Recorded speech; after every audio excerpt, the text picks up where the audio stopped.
इयत्ता 6वी बदललेल्या सिलेबस मधील त्रिकोण व चौकोन 8वे प्रकरण या ठिकाणी आपण बघत आहोत आणि त्यातील स्वाध्याय 8 पूर्ण सोडवून देणार आहे. आजचा व्हिडिओ पालक व विद्यार्थी दोघांचा व्हिडिओ शेवटपर्यंत नक्की बघा आणि जर अजूनही चॅनलला सबस्क्राईब केलं नसेल तर चॅनलला सबस्क्राईब करून बेल आयकॉन नक्की दाबा, जेणेकरून आपल्या अशाच नवनवीन आलेल्या व्हिडिओची नोटिफिकेशन तुम्हाला लवकरात लवकर मिळेल. तर बघूया पहिला प्रश्न काय दिलेला आहे. रिकाम्या जागा भरा असा पहिला प्रश्न आहे. त्यातला पहिला प्रश्न आहे, ज्या त्रिकोणाच्या तीनही बाजूंची लांबी समान असते. आता ज्या त्रिकोणाच्या तिन्ही बाजूंची लांबी समान असते त्या त्रिकोणाला आपण काय म्हणतो, तर समभुज त्रिकोण असं म्हणतो. बरोबर आहे. मग या ठिकाणी तुम्हाला काय लिहायचंय, समभुज हा शब्द लिहायचा आहे. ठीक आहे. दुसरा प्रश्न काय सांगितलेलं आहे बघा, ज्या त्रिकोणाच्या फक्त दोन बाजूंची लांबी समान असते. म्हणजे जर आता त्रिकोण घेतला तर त्यातल्या दोन बाजूंची लांबी समान असते. म्हणजे ही बाजू आणि ही बाजू जर समान असेल किंवा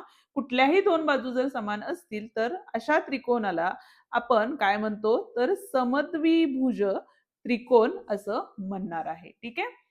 पुढचा प्रश्न काय सांगितलेलं आहे बघा, तर ज्या त्रिकोणाचा एक कोन डॅश अंशाचा असतो त्या त्रिकोणाला काटकोन त्रिकोण म्हणतात.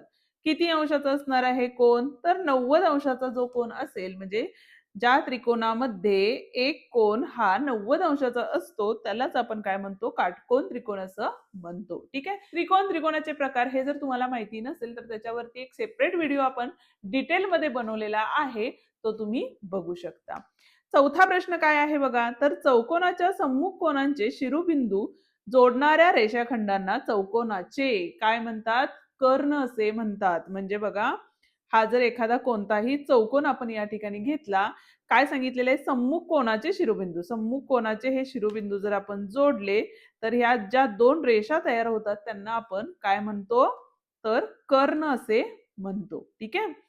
पुढचा प्रश्न काय सांगितलेला आहे बघा, पाचवा प्रश्न या ठिकाणी, तर चौकोन LMNO, आता इथंच नाव देऊया आपण, LMNO मध्ये बाजू LM व बाजू डॅश या लगतच्या बाजू आहेत. आता लगतच्या बाजू म्हणजेच काय असणार आहे बघा, LMN ही सुद्धा लगतची बाजू आहे. बरोबर आहे.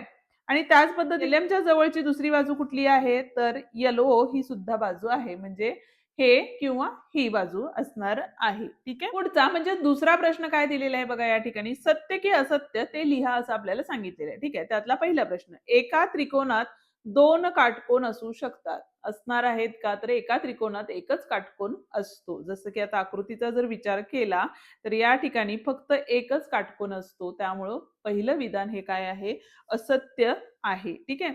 दुसरं काय सांगितलेलं आहे बघा, काटकोन त्रिकोण हा काय आहे, पहिलं विधान असत्य. ठीक आहे.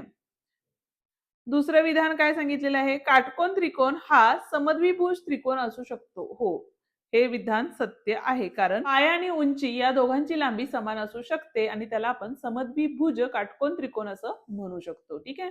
आता तिसरा प्रश्न जो आहे काय सांगितलंय बघा, लघुकोन त्रिकोण हा समभुज त्रिकोण असू शकत नाही. आता हे चुकीचं आहे, कारण समभुज त्रिकोण हा काय असू शकतो, लघुकोन असू शकतो, कारण प्रत्येक कोन हा 90 अंशापेक्षा छोटा असणार आहे. त्यामुळे तिसरं दिलेलं विधान हे काय आहे, असत्य आहे. ठीक आहे. हा होता आपला दुसरा प्रश्न. तिसरा प्रश्न आपण या ठिकाणी बघत आहोत. काय प्रश्न सांगितलेला आहे बघा या ठिकाणी, तर चौकोन, काय कुठला चौकोन दिलेला आहे या ठिकाणी, एक चौकोन छोटासा काढून घेऊया जेणेकरून तुम्हाला समजवायला सोपं जाईल मला. UVWX दिलेलं आहे. ठीक आहे. काढा. ओके, काढला. त्यावरून खालील प्रश्नांची उत्तरे लिहा. पहिला प्रश्न जो आहे त्यामध्ये काय विचारलेले बघा, चौकोनांची नावे वेगवेगळ्या प्रकारे लिहा. आता वेगवेगळ्या प्रकारे म्हणजे काय, तर आता सुरुवातीला आपण UVWX असं नाव होतं. त्याच्यानंतर आपण काय लिहू शकतो बघा, VWXU. VWXU हे पहिलं नाव झालं. ठीक आहे.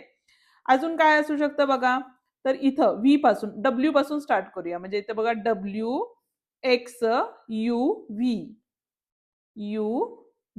ठीक आहे. नंतर अजून काय असू शकणार आहे बघा या ठिकाणी, तर XU चौकोन, XUVW. आणि अजून कुठलं असणार आहे आपलं, तर आता UVWX हे ऑलरेडी आपल्याला दिलेलं नाव आहे, त्यामुळे नाही लिहिला तरी चालेल. आता उलट जायचंय आपल्याला, म्हणजे काय करायचंय बघा, UXWV. ठीक आहे. अजून काय होईल, आता एक्स पासून खालच्या साईडला म्हणजे x W V you. Next काय असणार आहे बघा, तर डब्ल्यू यू एक्स आणि शेवटचं नाव काय असणार आहे, तर व्ही यू काय असणार आहे, व्ही यू एक्स डब्ल्यू. आणि यू पासून आपण या ठिकाणी सुरुवात केलेलं आहे. आणि जे सुरुवातीचे एक नाव आहे ते सुद्धा या ठिकाणी लिहिला तरीही चालेल. बरोबर आहे. असे काय झाले, 8 प्रकारची नावं या ठिकाणी आपण चौकोनाची लिहू शकतो. आता त्यातला दुसरा प्रश्न काय सांगितलेलं आहे बघा, सम्मुख बाजूंच्या जोड्या लिहा. ठीक आहे, सम्मुख बाजू म्हणजे काय, तर आता युव्ही व काय असणार आहे इथं, बाजू असंही लिहू शकता, बाजू युव्ही व बाजू एक्स डब्ल्यू. ठीक आहे.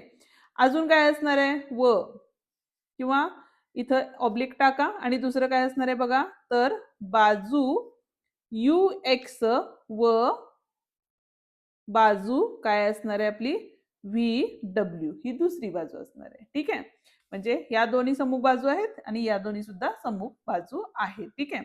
आता तिसरा प्रश्न काय सांगितलेला आहे बघा, तिसरा प्रश्न, तर लगतच्या बाजूंच्या जोड्या लिहा. ठीक आहे, लगतच्या बाजूंच्या जोड्या म्हणजे आता काय असणार आहे बघा, आता चौथा प्रश्न काय आहे बघा या ठिकाणी, तर चौकोनाच्या कर्णांची नावे लिहा. सम्मुख शिरोबिंदू एकमेकांना जोडले की काय तयार होतात, तर कर्ण तयार होतात. बरोबर आहे, म्हणजे कर्ण काय असणार आहे, कर्ण यू डब्ल्यू व कर्ण दुसरा कुठला कर्ण असणार आहे बघा, तर व्ही एक्स हा कर्ण असणार आहे. ठीक आहे. पाचवा प्रश्न काय आहे, तर सम्मुख कोणांच्या जोड्या लिहा. सम्मुख म्हणजे काय, समोरासमोर. जसं की आता कोन व्ही व कोन एक्स ही पहिली जोडी असणार आहे, त्याच्यानंतर कोन यू व कोन डब्ल्यू ही दुसरी जोडी असणार आहे. ओके. आणि सहावा प्रश्न काय सांगितलेला आपल्याला, तर लगतच्या कोणांच्या जोड्या लिहा.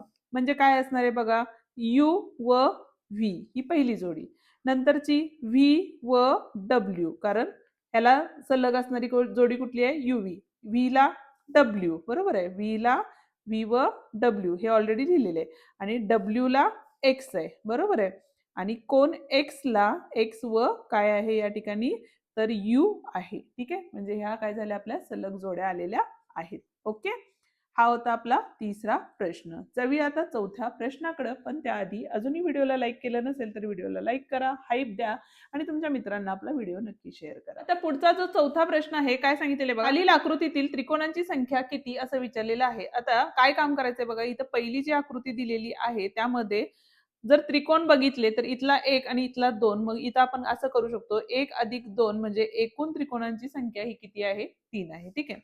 दुसऱ्या आकृतीचा जर विचार केला तर त्यामध्ये सुद्धा तुम्हाला तोच नियम लागू होतो, म्हणजे जसं की 1 2 आणि 3 म्हणजे जर बेरीज केली 1 अधिक 2 अधिक 3 म्हणजे 3 आणि 3 किती झाले, तर 6 झाले. हे एक ट्रिक आहे. ठीक आहे.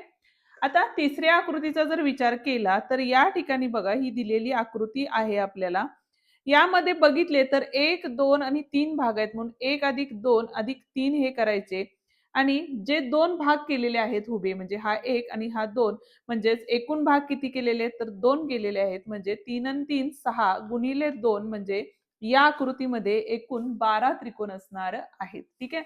आणि त्याच पद्धतीनं आता ही जी चौथी आकृती आहे सेम याचाच वापर तुम्हाला करायचा आहे, आणि या चौथ्या आकृतीमध्ये किती त्रिकोण तयार झालेले आहेत ते तुम्ही मला कमेंट करून नक्की सांगा. ठीक आहे. पाचवा प्रश्न बघा, शेजारील आकृतीतील चौकोनांची एकूण संख्या मोजा व लिहा असं सांगितलेलं आहे. ठीक आहे. आता या ठिकाणी बघा आडवे जर चौकोन मोजले तर 5 चौकोन आहेत, मग या ठिकाणी आपल्याला काय करायचं, 1 अधिक 2 अधिक 3 अधिक 4 अधिक 5 करायचं, गुणाकाराचं चिन्ह द्या. उभे चौकोन किती आहेत, 4 आहेत, म्हणजे इथं घेताना 1 अधिक 2 अधिक 3 अधिक 4 घ्या.